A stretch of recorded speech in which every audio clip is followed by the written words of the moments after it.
സ്നേഹമുള്ളവരെ, നിങ്ങൾക്ക് എല്ലാവർക്കും സുഖല്ലേ? ഞാൻ ടിനി. നമ്മുടെ ജീവിതത്തിൽ ചില വ്യക്തികളുണ്ട് സങ്കടപ്പെടുത്തുന്നവര്.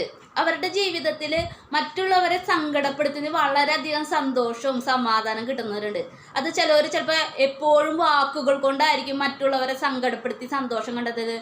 ചിലർ അവരുടെ പ്രവർത്തികളിലായിരിക്കും മറ്റുള്ളവരെ സങ്കടപ്പെടുത്തി ഈ സന്തോഷം കണ്ടെത്തുന്നത്. ചിലവരാണെങ്കിൽ അവരുടെ നിശബ്ദതയായ പെരുമാറ്റം കൊണ്ട് മറ്റുള്ളവരെ വേദനിപ്പിക്കും. പക്ഷെ ഇതിൻ്റെയും കൂടുതൽ സങ്കടം എന്ന് പറയുന്നത് നമ്മുടെ ജീവിതത്തിൽ നമ്മൾ ഇഷ്ടപ്പെട്ട് നമ്മൾ ആത്മാർത്ഥമായി സ്നേഹിച്ചുകൊണ്ടിരിക്കുന്ന ആൾക്കാർ പെട്ടെന്ന് ഒരു നിമിഷത്തിൽ അവർക്ക് സ്നേഹമില്ല, അവർ നമ്മൾ ഉപേക്ഷിച്ച് പോകുമ്പോൾ ആ സങ്കടം ചില വ്യക്തികൾക്ക് താങ്ങാൻ പറ്റില്ല.